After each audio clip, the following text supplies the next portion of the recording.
What's up, guys? Hope you're having an awesome day. Today I'm going to be out here in the shop working on the CNC Plasma Table.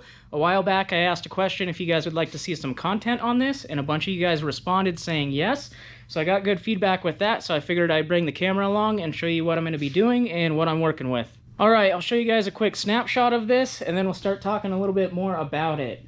So, this table is my second table that I have built. I built this thing from the ground up. I did buy a few things for it, but aside from that, I built the rest of it.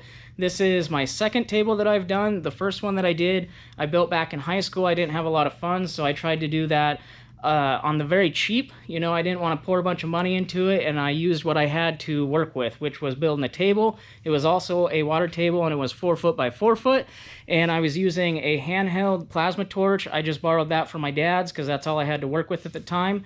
So I used that for quite a bit, and I made some pieces and different things for customers and dabbled in doing some business stuff related with that. But there was a lot of things I wanted to make that was on the production side, you know, bulk quantities of brackets and different things related with that, and that table just wasn't heavy duty enough to cut it and do production related stuff. So that's where the second table came into place. I wanted to build a table that was bigger and badder and would hold up to doing production type stuff. So I started building this several years ago, and I got pretty far. You know, I was building this in a time where I wanted to make some extra money. I wasn't quite making what I wanted to make. So I was building this and got really far, but then the whole work side of things at my current job started to pay more and more.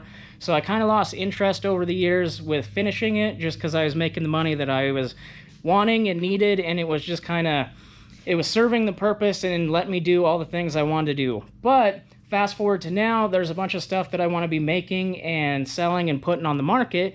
So it is now time to get this thing wrapped up and working so I can be using it to make the stuff that I'd like to put out there. Also, once I can get this thing going, it will help tremendously with all the projects that I got going on with vehicles, you know, fabbing up the brackets and stuff for the off-road vehicles.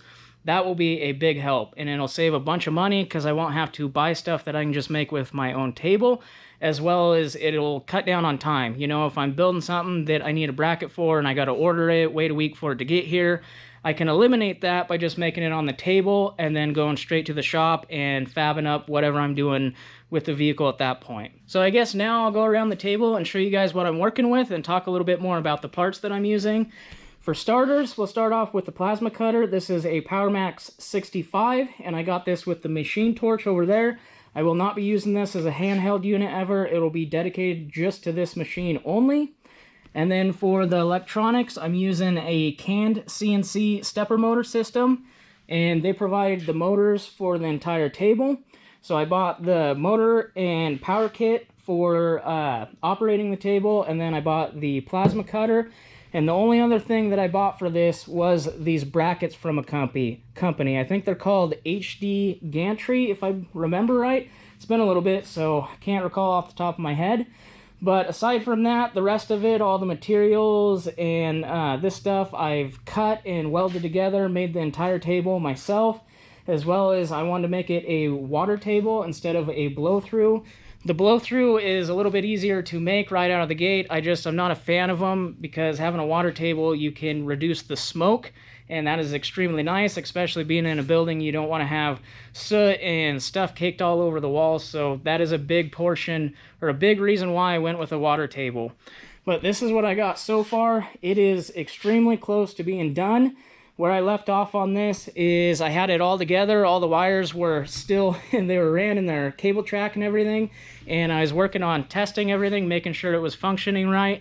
And I ended up finding a bad stepper motor. So I got a new one coming, and I got that a long time ago.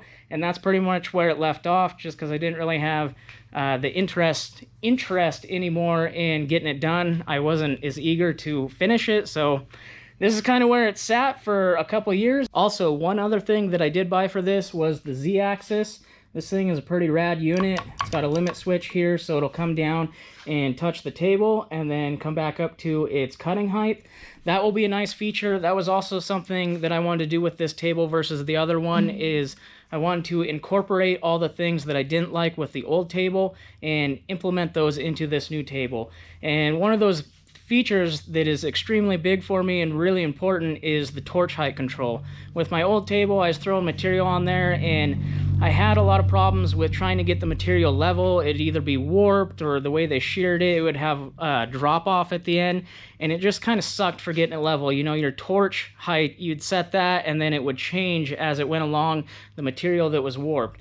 So with torch height control, you can set the amount that you want the torch to ride above the material, and it will follow it even if it's warped. So that will be really nice, especially having this big of a table. You're going to have fluctuations with the material across it. And the size of this is 8 foot by 12, I believe, is the final dimensions. So I should be able to cut a 5 by 10 piece of material on this, which was a big goal that I wanted to do with this, is be able to put a 5 by 10 piece of material on there. That way, if I want to cut out any archways for people's driveways, I can do it in 2 sections instead of a bunch of little ones. So I know I'm doing a lot of talking in this video, just trying to catch you guys up with where I'm at on this table and the stuff I used. Make sure to drop a comment down below if you have any questions on anything that I might have left out. I'm sure there is a bunch that I have not covered on. But I want to get started doing the stuff that I wanted to do to this today, and that is going to include getting the rest of these wires put in the cable track.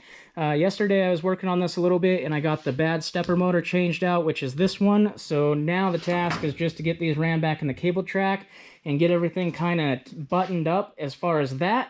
And then the next thing after that is going to be making a mount for the plasma cutter underneath the table and getting that wired in, and kind of go from there.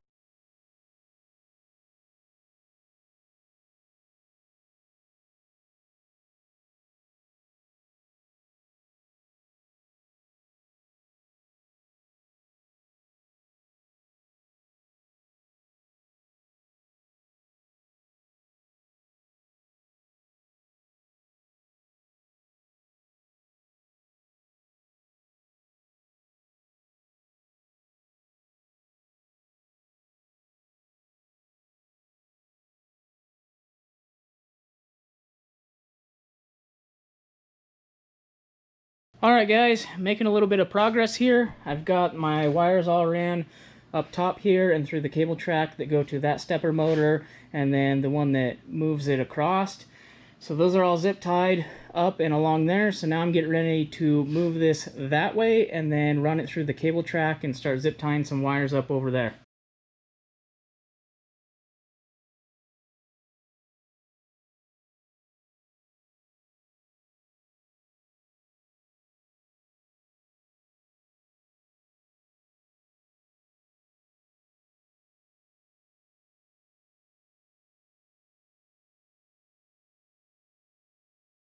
Alright guys, I got the wiring ran all along all the cable tracks and zip tied up. There's only a couple things I need to button up with that, but at the moment I want to throw a file on the computer and run a test, pretty much just a dry test cut, and see how everything's going to function and make sure the motor is working properly.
Well, the testing for the table seems to be going smooth. The motors are working correctly, and the new one is working great, just as it should.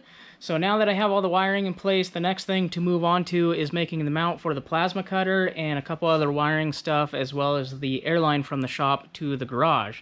So I'm probably going to work on that in the next video. I've done quite a bit today, and I have some other stuff to take care of. So that's going to be it for this one. Thanks for watching. We'll see you in the next one. Peace.